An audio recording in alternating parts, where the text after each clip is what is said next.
안녕하세요, 여러분. 제가 잠깐 기도하고 그리고 오늘 말씀 증거하는 시간 갖겠습니다. 하나님 감사합니다. 우리는 주님이 아니면 패할 수밖에 없습니다. 하나님, 우리는 주님이 아니면 설 수가 없습니다. 하나님, 오늘도 주의 말씀을 들고 섰지만 하나님, 주님께서 이 말씀의 주인이십니다. 하나님, 주님이 주인이십니다. 주님께 모든 것을 맡겨드리며 주님께서 주도적으로 모든 것들을 행사하여 주실 것을 하나님 제가 믿고 쓰는 것입니다. 하나님, 제 말씀도 아니고 제 능력으로 될 수 있는 것도 아니고 제 힘으로 할 수 있는 것도 아닙니다. 오직 주님께서 말씀의 주인 되신 당신께서 친히 임하여 주시사 하나님 진리로 우리를 보게 하시고 진리로 우리를 듣게 하시고 진리로 우리를 깨닫게 하실 때에야 하나님, 우리가 하나님 그 진리 가운데 거할 수 있고 또 그와 같이 우리의 삶을 주님 앞에 드려드릴 수 있겠사오매 주님, 이 모든 것이 되시는 하나님께서 친히 임하여 주시는 시간이 되기를 참으로 원합니다. 주님, 예배 첫 시간입니다. 말씀의 첫 시간입니다. 하나님, 그 마치는 시간까지 주께서 온전히 함께하여 주시며 하나님, 방해가 또한 있을 것이오나 하나님 구조적으로 그렇게 만들어 놨습니다. 이들이 방해가 또한 있을 것이오나 그럼에도 불구하고 무용지물이 되게 하여 주셔서 오직 주님만이 영광 받으실 수 있는 그러한 시간이 되기를 원합니다. 하나님, 미약한 종이지만 주님께서 사용하시오매 하나님, 주님께서 온전히 붙들어 주시고 주님의 힘과 능력으로 하나님 끝까지 나아갈 수 있도록 주님께서 함께하여 주시기를 원합니다. 하나님, 듣는 사람들의 모든 귀가 복되게 하여 주시며 그 깨닫는 마음이 복되게 하여 주시사 하나님, 은혜가 은혜 될 수 있도록 주께서 함께하여 주시기를 원합니다. 은혜를 헛되이 받지 않는 시간이 되게 하여 주시기를 원합니다. 말씀을 전하는 저뿐만 아니라 듣는 모든 자들 가운데 그러한 은혜로 우리와 함께하여 주시옵소서. 감사하며 예수님의 이름으로 기도했습니다. 아멘. 네, 여러분, 오늘도 제가 로마서 말씀을 들고 섰습니다. 네, 연대 때와 같이 그 다음 본문입니다. 예. 그래서 로마서 물론 네 번째 시간을 계속 갖고 있고요. 이스라엘의 구원과 하나님의 절대 주권에서 소 제목으로 이신칭의를 거부한 이스라엘이라는 제목으로 벌써 6번째 시간이 되었습니다. 네, 그래서 본문은 로마서 10장이죠. 로마서 10장 9절부터 10절까지입니다. 그래서 제가 본문을 한번 읽어보겠습니다. 로마서 10장 9절부터 10절까지입니다. 네. 내가 만일 내 입으로 예수를 주로 시인하며 또 하나님께서 그를 죽은 자 가운데서 살리신 것을 내 마음에 믿으면 구원을 받으리라. 10절입니다. 사람이 마음으로 믿어 의에 이르고 입으로 시인하여 구원에 이르느니라. 이 말씀을 가지고 말씀을 증거한 시간 갖겠습니다.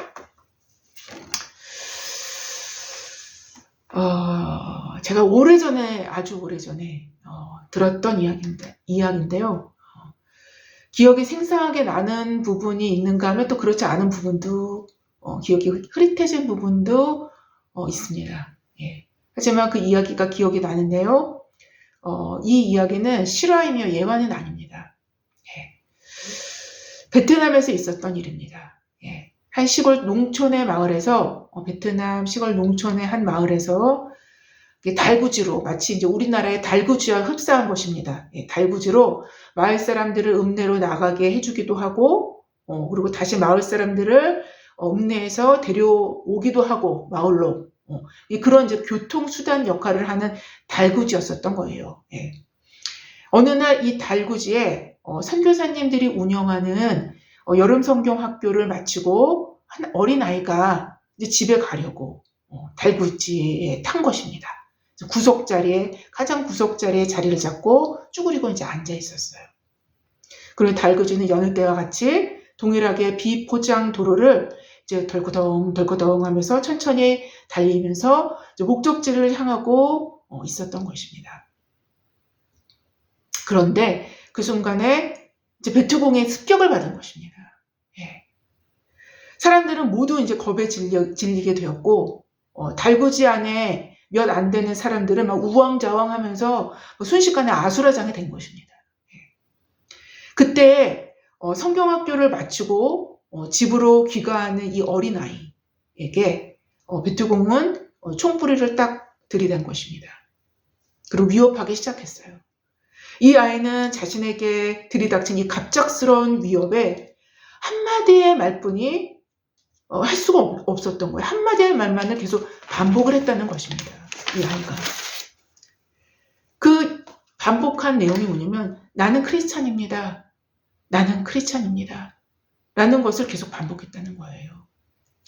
그 아이는 베트공은 지식인들 뿐만 아니라 그리스도인들을 아주 미워한다는 사실을 알았음에도 불구하고 그런 말을 하지 않아야 되는 상황인데 어떻게 보면 자기 목숨을 부지하기 위해서는 그리스도인들을 미워한다는 사실을 알았음에도 아이의 입에서는 거듭거듭 나는 크리스찬입니다. 나는 크리스찬입니다. 라는 말을 계속적으로 반복했다는 것입니다. 베트공의 위협적인 윽박지름 속에서도 나는 크리스찬입니다. 를 반복해서 말하자. 그 자리에서 총으로 난사해서 죽임을 당한 것입니다. 즉사하게 된 것이죠. 그 아이는 주일학교에서 개최한 여름성경학교에 다니는 한 어린 아이에 불과했지만 그리스도를 입으로 시인하였기에 죽음을 면할 수 없었던 것입니다. 그 작은 아이는 순교의 반열에 들어간 것입니다. 그 작은 아이의 입은 자신의 믿음을 증거한 것입니다. 그 아이의 믿음은 죽음 앞에서도 위축되거나 물러서지 않는 참 믿음이었음을 그의 입의 고백으로 또한 증언한 거예요. 증거한 것입니다. 그러나 믿음이 없는, 믿음이 유발시키지 않는 고백은 사실상 무용지물이며 입으로 시인되어질 수 없는 믿음 역시 믿음의 어떠한 결핍을 보여주는 것 외에는 아무것도 아니게 되는 것입니다. 굉장히 두 가지가 긴밀한 관련이 있다는 것이죠. 이 작은 아이가 보여주었듯이 참된 믿음은 말할 수 없는 상황에서 말하지 말아야 살 수 있는 상황에서조차 말을 할 수 있게 합니다. 이게 믿음이에요. 또한 그래서 참된 입술의 고백은 참된 믿음의 소유자임을 확증합니다. 그게 확증하는 거예요. 믿음을 확증해 줍니다. 거의 모든 순교자들은 그들의 입술의 고백으로 인하여 순교한 것입니다. 사실상. 여러분 바로 이 시점에서 우리 시대의 신앙 고백을 생각하지 않을 수 없게 합니다. 우리 시대의 신앙 고백을 이 시점에서 생각할 수 있게 되는 거예요. 원래 성경에서 거론되어지고 있는 입으로 시인하여, 즉 입으로 시인하는 신앙 고백을 얘기하는 거죠. 그렇죠? 신앙 고백은 이 베트남의 작은 주일학교 학생의 입에서 보여지는 의미에서의 신앙 고백을 실은 의미하는 거예요. 성경에서 얘기하는 신앙 고백은 이런 의미에서, 이런 맥락에서의 의미를 얘기합니다. 그러한 입으로 시인함을 의미한다는 거예요. 다시 말씀드린다면 어떠한 전체 분위기에 수긍하여서, 전체 회중의 분위기에 수긍하여서, 그래서 그 분위기가 이끄는 대로 자신에게 암묵적으로 요구되어지는 어떠한 내용을 입으로 따라서 말한다라는 것이, 입으로 시인하는 것이 사실상은 아닌 것입니다. 성경에서 얘기되어지는 입으로 시인한다는 그 신앙 고백은 이런 의미가 사실은 아닌 거예요. 사실 이런 차원에서 이렇게 제가 지금 방금 말씀드린 것처럼 전체 분위기에 수긍해서, 그래서 그 분위기가 이끄는 대로 자신에게 암묵적으로 요구되어지는 어떠한 내용을 입으로 따라서 말한다고 그것이 입으로 시인하는 것이 사실상 아니라는 것이죠. 예, 바로 이런 차원에서 입으로 시인하는 것이 신앙 고백이 되어진다라면, 우리가 온라인상에서, 그러니까 전화상으로 어떤 상품이나 무엇을 계약할 때 묻는 질문에 대해서 예 라고 대답하지 않습니까? 예 혹은 아니요라고 말하는 것을 녹음되게 함으로 상품 계약이 완료 혹은 해제되는 것과도 다를 바가 없다라는 거예요. 다를 바가 없습니다. 이런 류의 계약은 마음으로 믿어라는 단계를 필요로 하지 않기 때문인 거예요. 특별히 마음으로 믿어에 나타나는 여기서의 마음은, 이 본문에서의 이 말씀에서의 마음으로 믿어라는 이 마음은 인간의 중심 좌소라고 표현될 수 있는 인간의 전 인격의 중심 좌소입니다.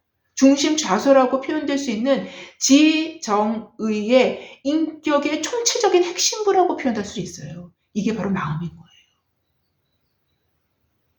이게 성경이 얘기하는 마음입니다. 그 지정의의 인격의 총체적인 핵심부라는 의미를 생각할 때 더욱 그렇다는 것입니다. 더욱 그렇습니다.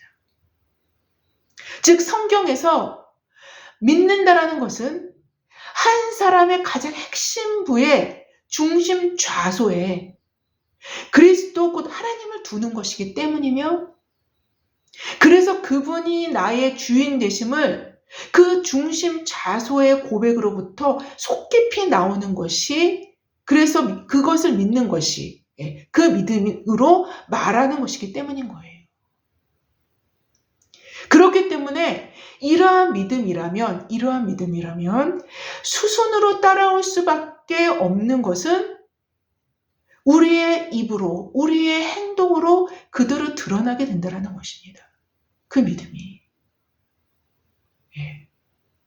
바로 이런 이유 때문에 믿음의 순종 혹은 믿음의 행위가 있는가 하면,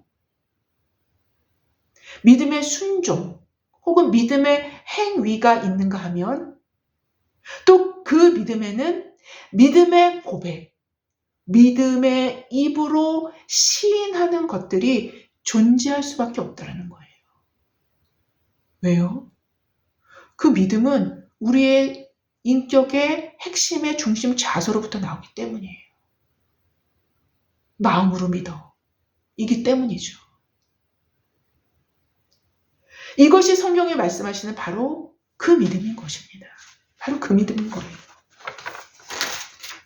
우리는 저번 주에 사도가 신명기 30장 14절의 말씀을, 우리가 전파하는 믿음의 말씀에 대한 그 부분, 우리가 전파하는 믿음의 말씀에 대한 하나의 예언적 선포로서, 신명기 30장 14절을 예언적으로 선포를 한 거죠. 예언적 선포로서 로마서 10장 8절을 기록하고 있었음을 우리는 확인한 바 있어요.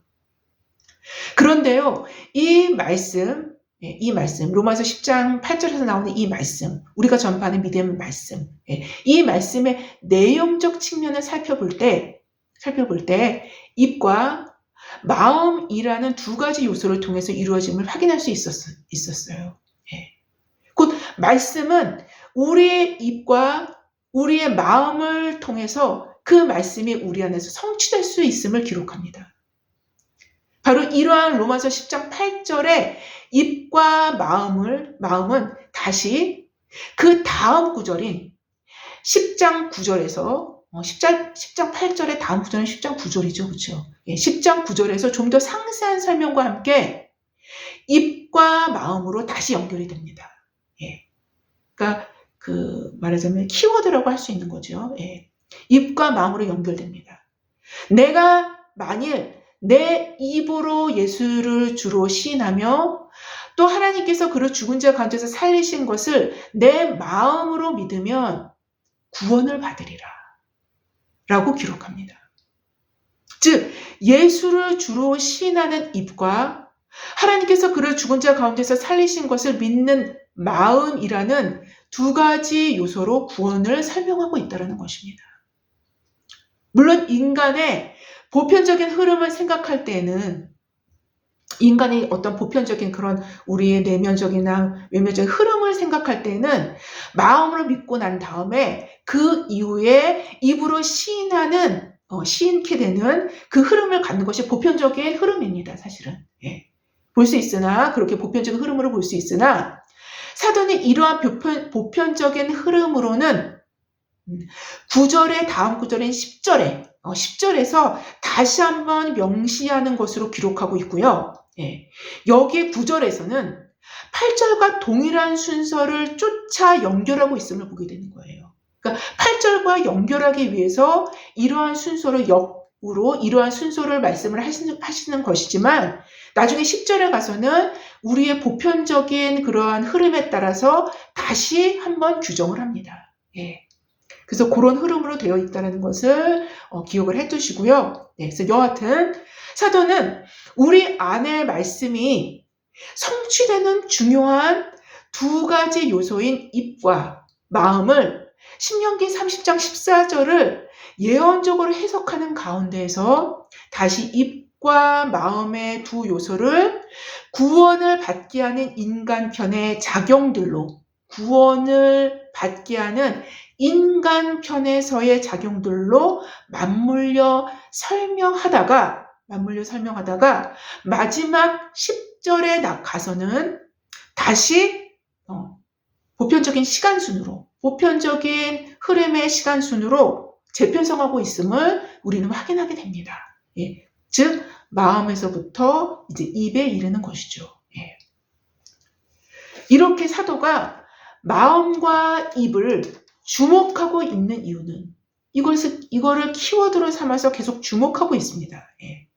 마음과 입을 주목하고 있는 이유는 우리에게 구원을 주시는 객관적인 그리스도의 완성된 사역은 언제나 우리 개인의 구원을 이루기 위해서는 우리 개인의 그 객관적인 것이 우리의 개인의 주관적인 우리 개인의 구원을 이루기 위해서는 한 개인의 마음이라는 영역, 곧 그 한 개인의 주관적인 중심 좌소인 매우 주관적인 마음의 영역이 그리스도로 인하여 장악될 때서야 그제서야 그 구원이 얻어질 수 있게 되기 때문인 거예요.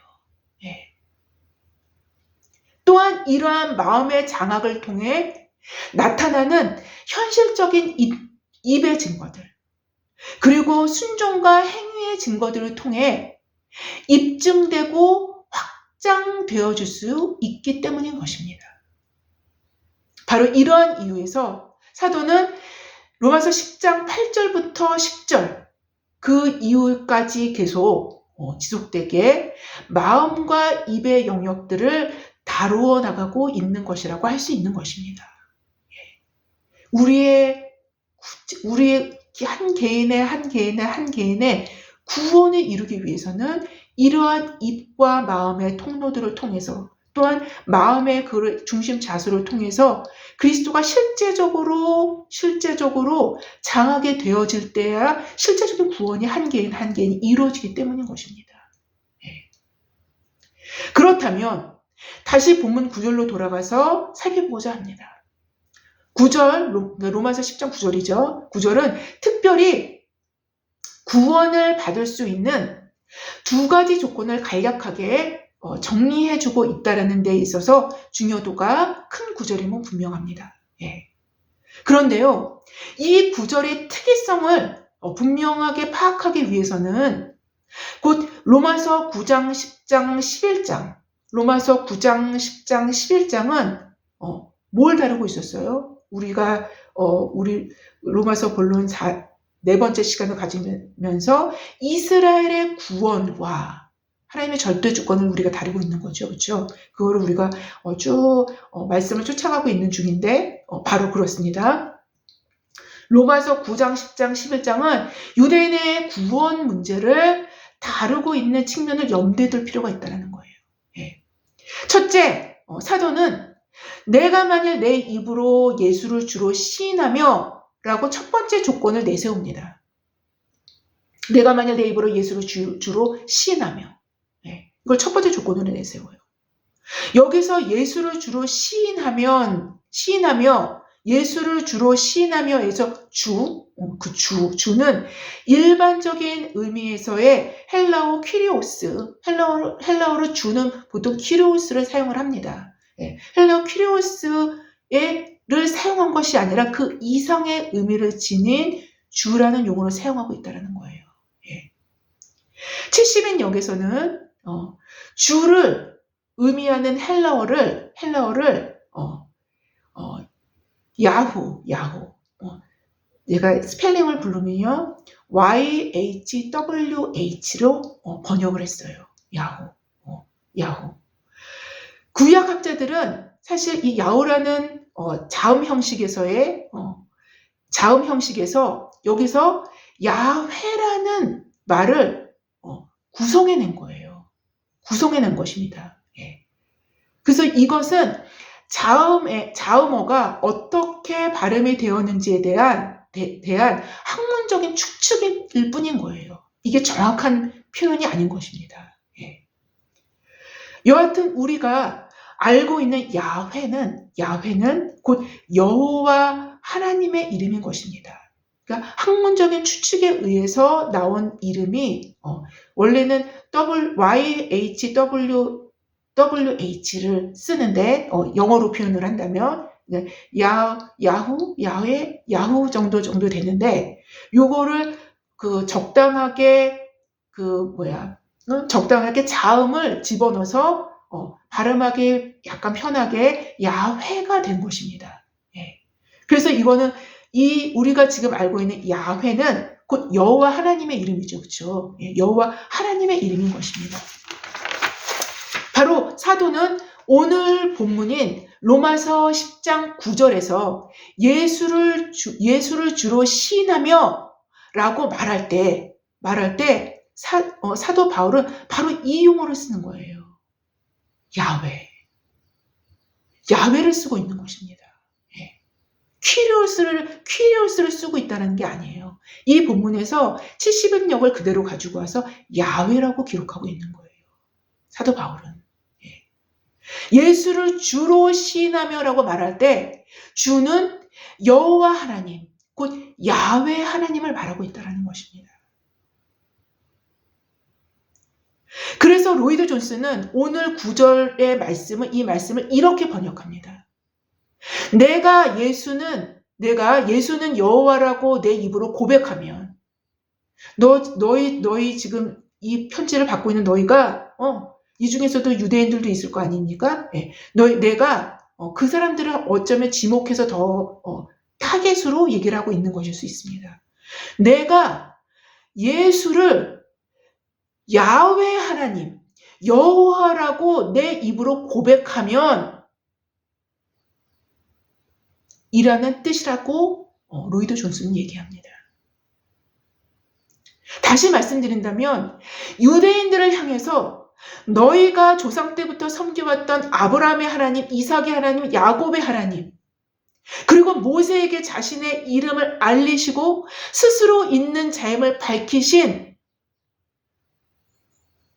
바로 그 하나님이 예수임을 너의 입으로 시인하면 구원을 얻겠다라는 것입니다. 이 말씀을 하시고 계시는 거예요. 바로 그 하나님이 예수임을 너의 입으로 시인하면 구원을 받을 것임을 직선적으로 다이렉트로 얘기하고 있는 것입니다. 또한 입으로 시인한다라는 것은 공개성을 의미하지 않습니까? 공개성을 의미합니다. 유대의 문화적, 종교적 상황과 그 배경 속에서 조차도 공개적으로 예수를 여호와 하나님으로 언급함으로 예수에 대한 자신의 믿음을 공식화시키라는 것입니다. 그분이 야훼 하나님이라는 것을 공식적으로 표현하라는 것입니다. 그리고 입증하라는 것을 그 자신의 믿음을 그런 식으로 입증하라는 것을 요구하는 것입니다. 굉장한 말씀입니다. 이때 구원을 받는다라는 거예요. 이때. 이미 사도 자신도 로마서 9장 5절 하반절에서 그는 만물 위에 계셔서 세세의 찬양을 받으실 하나님이시니라. 아멘. 이라고 고백했듯이 예수 그리스도를 여호와 하나님으로, 야훼 하나님으로 분명하게 기록합니다. 그는. 여러분, 바로 그리스도를 입으로 시인한다, 고백한다라는 의미는 그저 말로 말하기만 하면 마치 온라인상으로 보험 상품이나 어떤 상품을 구매할 때 예로 수긍하는 듯이 시인하고 말하기만 하면 된다는 의미가 절대로 아닌 거예요. 그러한 정강에서 쓰여진 내용이 아닙니다. 시인은, 고백은 자신의 마음의 좌소 핵심부에서부터 나오는 믿음의 발설일 것이기에, 바로 이렇게 돼야 된다는 거예요. 믿음의 발설인 것이기에 베트남의 작은 아이처럼 혹은 박해가 불보듯 뻔한 상황에서조차도 터져나올 수밖에 없는 믿음의 고백을 의미하는 것입니다. 이게 신앙 고백입니다. 사도는 9절 하반절을 다시 이어가는데요. 하반절에는 구원의 두 번째 조건이 소개되어 있기도 합니다. 여호와 야훼 하나님을, 야훼 하나님이라고 예수를 시인한다라는 걸 의미하는 거죠. 그 주를 얘기하는 거죠. 두 번째 조건이 나옵니다. 또 하나님께서 그를 죽은 자 가운데서 살리신 것을 내 마음에 믿으면 구원을 받으리라. 또 하나님께서 그를 죽은 자 가운데서 살리신 것을 내 마음에 믿으면 구원을 받으리라는 것입니다. 여기서 독특하게 그리스도의 부활을 굉장히 강조하고 있어요. 바로 사도는 우리의 중심 좌소, 인격의 핵심부에서 믿어야 할 그 믿음의 내용을 언급하는데요. 사실 이러한 믿음의 내용엔 마치 그리스도의 부활 사건만 언급되고 있는 듯 보여집니다. 그러나 실은 부활 사건만을 언급하는 것은 결코 아닌 거예요. 이에 대해서 로이드 존스는 매우 잘 설명을 하고 있는데요. 그는 이렇게 기록합니다. 한 가지 요점은 부활은 예수님께서 누구심을 입증하는 것입니다. 예수께서 주가 되심을, 그 창조의 그 주가 되심을, 그 모든 만물을 창조하신 그 창조주의 주인이 되심을, 주가 되심을 최종적으로 증거하는 것이 부활입니다. 부활에 있어서 두 번째 요점은 예수께서 왜 죽으셨는지를 우리에게 설명해 준다라는 것입니다. 굉장히 중요한 의미를 담고 있는 내용입니다. 계속해서 그는 이렇게 기록합니다.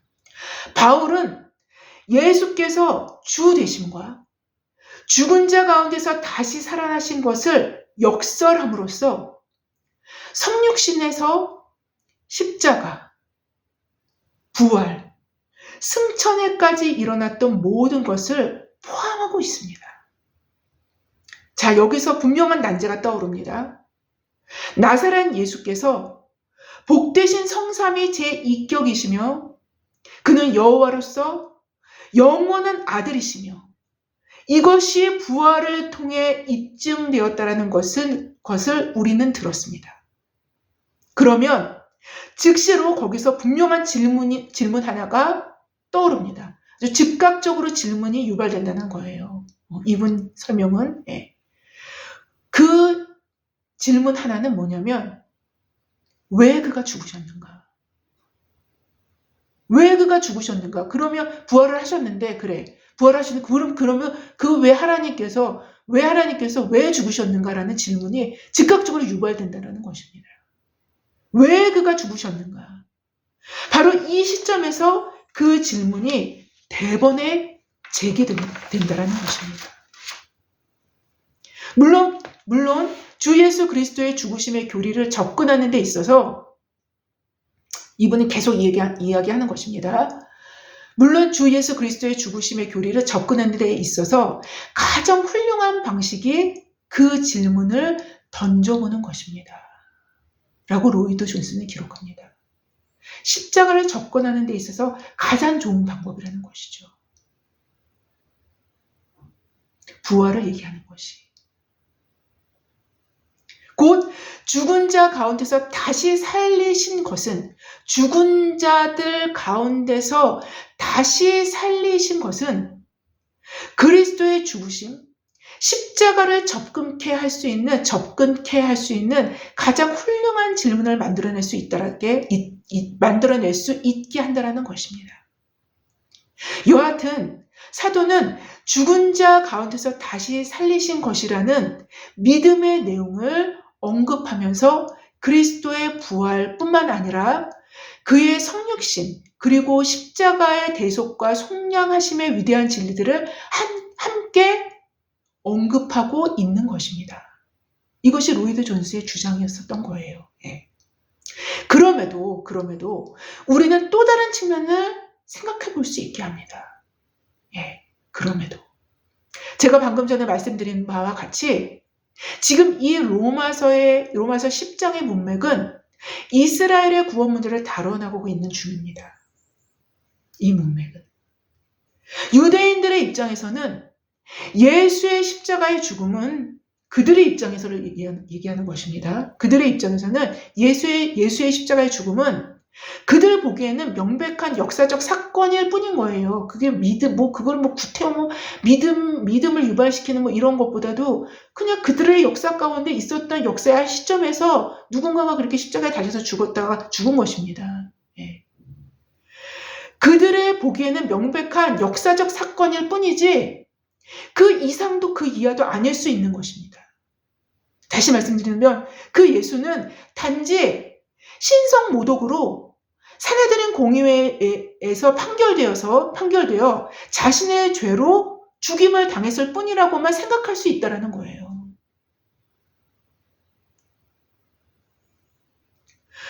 이것을 이사야 53장 4절에서는 이것 또한 예언이 되어 있습니다. 우리는 생각하기를, 여기서 우리는 누구예요? 유대인을 얘기하죠. 일반적인 상황에서 봤을 때는 우리는 생각하기를 그는 징벌을 받아 하나님께 맞으며 고난을 당한다 하였도다 로 표현되어 있기도 했고, 이사야 53장 12절 이하에서는 범죄자 중 하나로 헤아림을 받았음이니라 라고 표현하고 있기도 합니다. 그렇습니다. 그러나 바로 그 예수가 죽은 자들 가운데서 살아났을 때 그는 자신의 신분, 곧 하나님의 아들이었음이 그냥 일반 범죄자가 아니라 신성모독으로 죽임을 당한 산헤드린에 의해서 죽임을 당한 그런 일반 범죄자가 아니라 그가 그 죽음에서 살아나셨을 때야 그 자신의 진짜 신분, 곧 하나님의 아들이었음이 그제서야 명백하게 입증되었던 것입니다. 또 그러한 입증하에 그의 죽으심의 의미가 그저 자신의 죄로 죽임을 당한 것이 아니라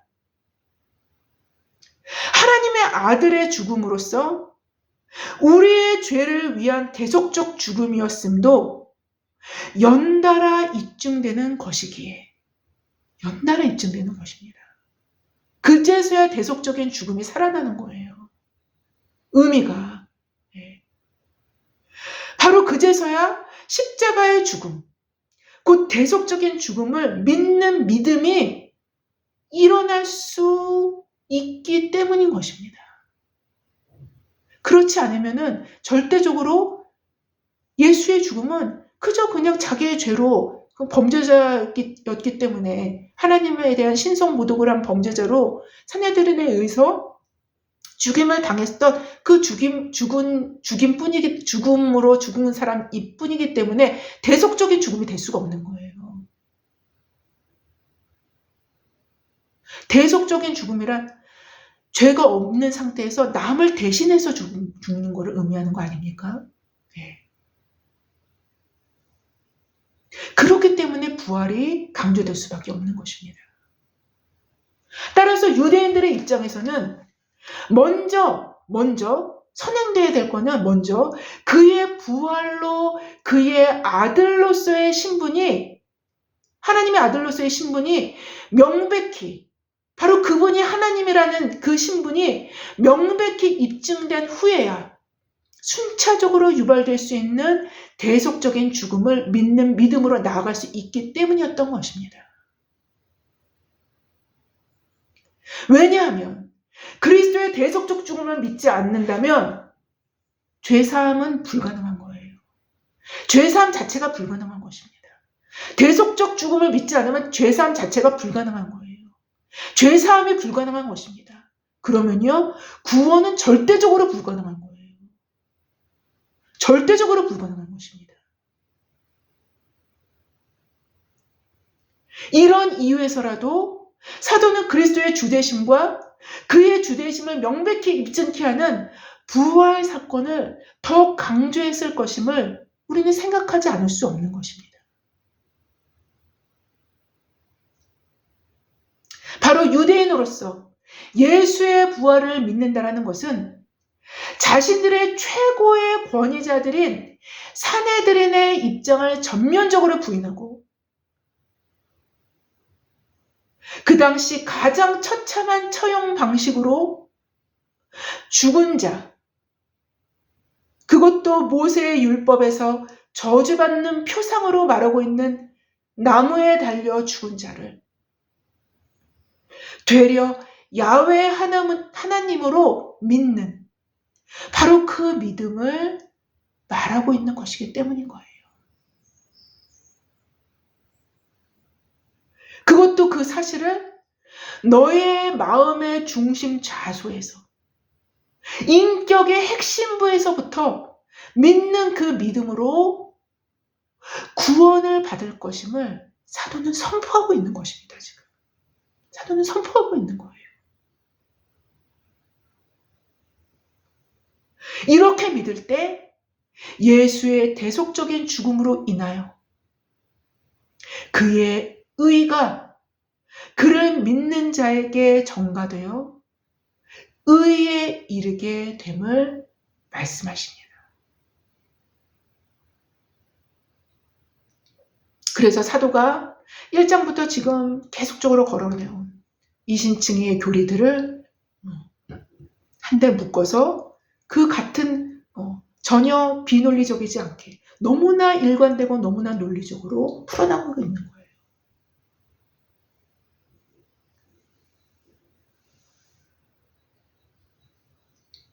그래서 사도는 다음 구절인 로마서 10장 10절에 하나의 객관적인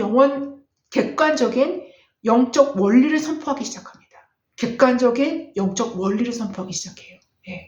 유대인을 포함한 전체적인, 유대인을 포함한 아주 객관적인 영적 원리를 선포하기 시작합니다. 사람이 마음으로 믿어 의에 이르고 입으로 시인하여 구원에 이르느니라 라고 기록합니다. 사람이 마음으로 믿어 의에 이르고 라고 기록하는 10절 상반절 말씀은 사도가 로마서에서 지속적으로 제가 지금 방금 설명드렸지만 지속적으로 거론해온 이신칭의 진리를 재확인시켜 줍니다. 다시 한번. 이어지는 10절 하반절은 곧 마음의 중심 좌소에서부터 존재하는 믿음, 즉 이러한 믿음은 내면적이기 때문에 내면적일 수밖에 없죠. 인간의 그 존재의 그 중심, 마음의 중심 좌소는 당연히 내면적일 수밖에 없게 되겠죠. 그렇죠? 네. 이러한 믿음은 내면적이기 때문에 객관적인 입증, 눈에 보여지는 확인이 필요로 하게 되는데요. 그것은 바로 입으로 시인하는 것을 통해서 그 믿음이 확증되기에 이르기 마련이기에 입으로 시인하여 구원에 이르느니라라고 기록하고 있는 것입니다. 다시 말씀드린다면 지금까지 설명드린 바와 같이 입으로 시인한다는 것은 믿음이 관통되는 연결 통로로서의 입, 그러니까 신앙 고백인 것이지 믿음이 없는 시인은 구원에 이르게 할 수 없다라는 것을 말씀하시는 거예요. 뿐만 아니라 입으로 시인하는, 즉 신앙 고백에 이르는 객관적인 확인을 받을 수 없게 하는 믿음은 확정되지 않은 채 흘러 떠내려갈 수밖에 없는 어떤 의혹이 남겨질 수밖에 없게 되는 것입니다. 사람이 마음으로 믿어 의에 이르고 입으로 시인하여 그래서 구원이 확정되는 것입니다. 다시 말씀드릴게요. 그래서 사람이 마음으로 믿어 의에 이르고 입으로 시인하여 구원에 이르느니라 라는 구원의 방법은 매우 단순하지만 사실상 이거는 은혜로만 가능합니다. 은혜로만 가능해요. 베트남의 어린아이는 어리고 작은 아이였지만 진리의 구원의 방법을 온전히 이루어 가면서 순교자의 반열까지 이룰 수 있게 된 것입니다. 사실상. 그렇지만 오히려 유대인들, 야훼 하나님을 조상적부터 섬겨온 그들은 매우 단순한 구원의 방법이 그들에게 있어서는 아주 매우 단순한 구원의 방법이 그들에게 있어서는 쉽지 않은 마음의 걸림돌과 문화적, 사회적, 그리고 종교적인 걸림돌이 존재했음을 우리는 깨닫게 됩니다. 깨닫게 돼요. 왜 이렇게 되었는지는 이미 다 설명드렸어요. 잘 더듬어 보십시오. 예수 그리스도는 모퉁이 돌이 되셨습니다. 건축자들이에요. 구원은 단순하지만 인간으로서는 불가능한 거예요. 우리가 매주 혹은 매일 드리는 신앙 고백, 즉 주기도문이나 사도신경이 포함될 듯 싶은데요. 사실 주기도문이나 사도신경의 내용들은 굉장한 믿음의 내용을 포함합니다. 이거 포함하고 있는 거예요. 굉장한 믿음의 내용들입니다.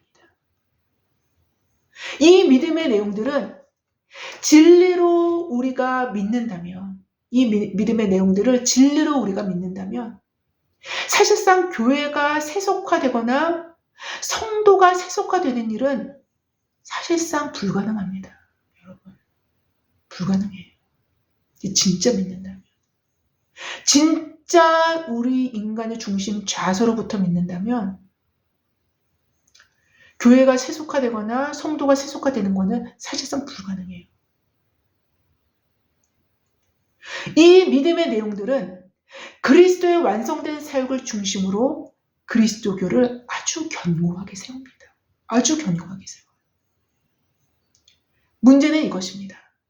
우리의 중심 좌소인 참 마음으로부터 신앙 고백을 하지 않게 되는 경우가 다반사라는 것입니다.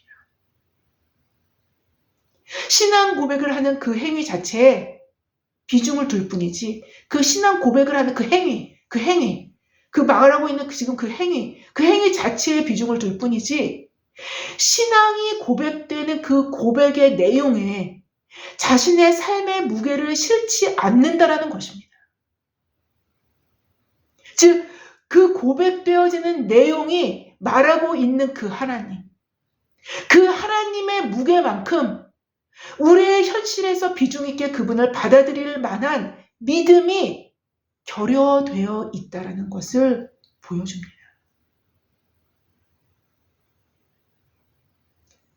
이것은 곧 믿음이 없거나 혹은 결여된, 미약한, 미비한 믿음으로 신앙 고백의 행위만을 반복하는 기계적인 형태의 모습으로 굳어지게 된 것입니다.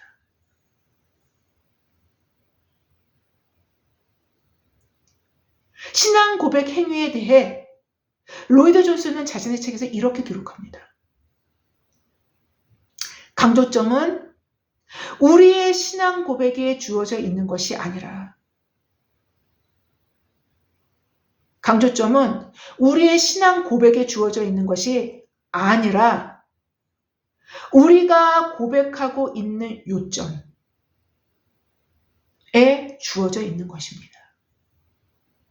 다시 말한다면 그 모든 것이 우리가 이미 알아버린 바 구원의 방식 전체를 다 함축하고 있는 것입니다. 그러면서 그는 계속합니다. 사도의 강조점은 고백되는 요점에 있는 것이지 고백 행위에 있는 것이 아닙니다. 제가 이 말에 대해서, 로이드 존스의 이 말에 대해서 조금 더 부연 설명을 드린다면요. 누군가가 만약 그의 생명의 중심 좌소에서부터 믿음으로 반응하고 있다면 그는 반드시 고백되어지는 요점에 집중하게 되지, 그 고백되어지는 요점에 집중하게 되지 고백하는 자신의 행위에 집중하지 않게 될 것은 분명합니다. 그는 분명 자신의 믿음의 주인이신 그 하나님에 대해 고백되어지는 그 내용에 그의 믿음을 반응할 것이며 그에 대한 수순이 입의 고백으로 드러날 것이기 때문인 거예요. 그러나 고백 행위에 먼저 집중이 되어 있다라면, 그 고백 행위에 먼저 집중이 되어 있다라면 고백되는 요점은 피상적으로 넘어가고 행위 자체를 중심으로 흘러가게 되기 마련이기 때문인 거예요. 하지만 교회의 전통이 신앙 고백의 형태를 만들어내게 했던 원재료인, 그 원래적인 원재료인 이 로마서 10장 10절의 참된 요점은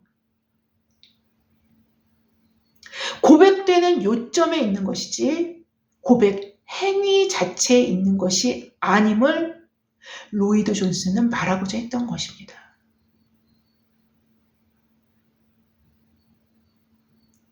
여러분, 그렇다면 그 고백되는 요점은 무엇이었습니까? 바로 그리스도의 주 되심을 인정하는 것이었어요. 부활은 바로 이것을 아주 훌륭하게 표현해주는, 아주 훌륭하게 그것을 깨닫게 해주는 아주 중요한 부분인 거죠.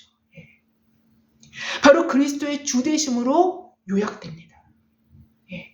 바로 그리스도의 주 되심을 인정하는 것입니다. 그런데 그리스도의 주 되심을 사변적으로 혹은 신앙의 바운더리 안에서만 그리스도의 주 되심을 인정하는 것이 아니라는 것입니다. 우리 자신의 생명의 좌소, 인격의 핵심적인 중심부에서부터 그의 주대심을 인정하는 것이기에 아예 나라는 존재 자체를 그 주인께, 그 주인님께 넘겨드리는 것을 의미하는 것이 주대심인 거예요.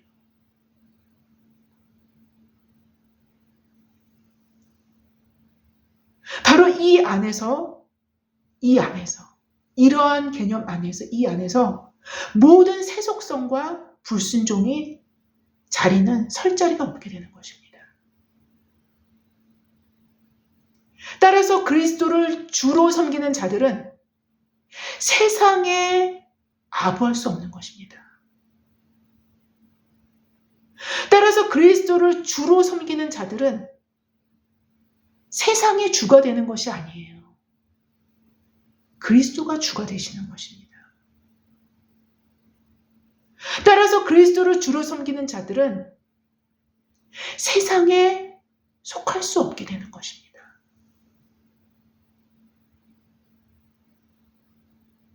세상에서 살면서도 세상에 속하지 않는 것이 그리스도인인 거예요.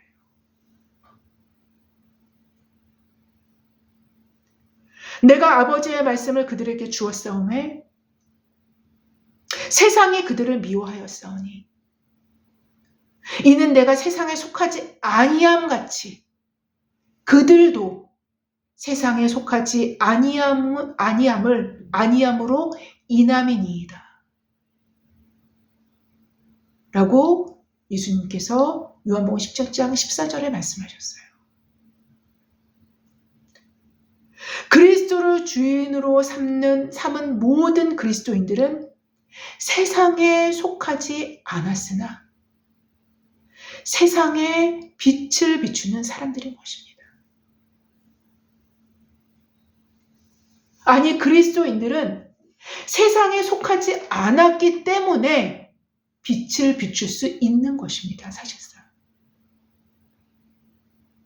왜냐하면 세상에 속하게 되면 더 이상 그로부터 빛이 나올 수 없기 때문인 거예요. 지금까지 말씀드린 세상은 세상의 세속성을 얘기하는 것입니다.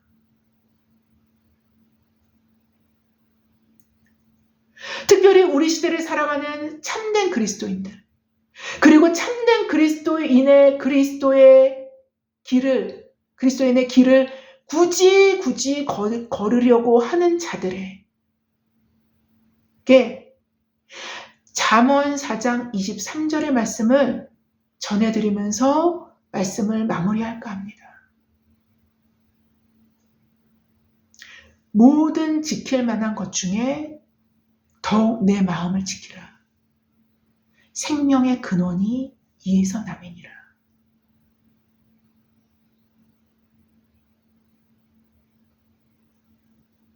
아무쪼록 여러분의 마음의 중심 좌소에 오직 주 대신 그리스도만이 장악하시게끔 내어드리기를, 항상 내어드리기를 준비되어지는 그러한 최고의 복이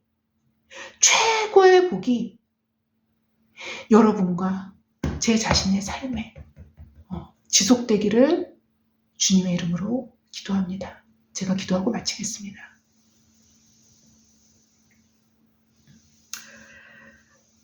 하나님,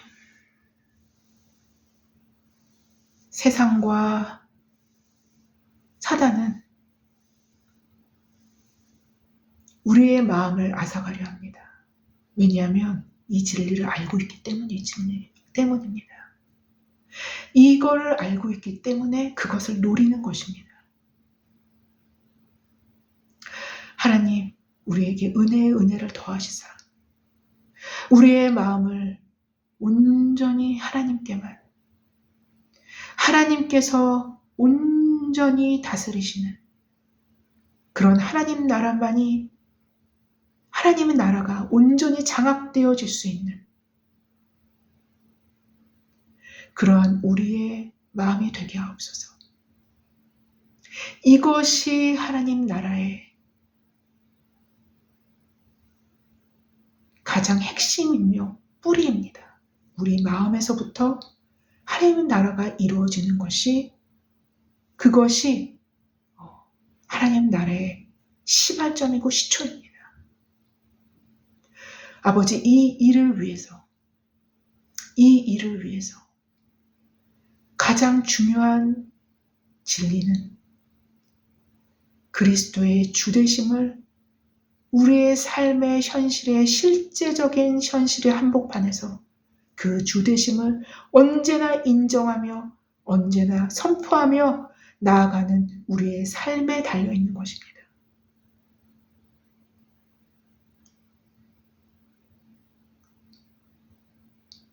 주님, 우리에게 그러한 마음에서부터 그러한 삶에 이르기까지 주의 주되심을 인정하며 선포하며 주의 다스리심이 충만케 되는 그런 우리의 삶으로 주님 역사해 주시고 끊임없이 지속적으로 이끌어질 수 있도록 주님 은혜 내려 주시기를 원합니다.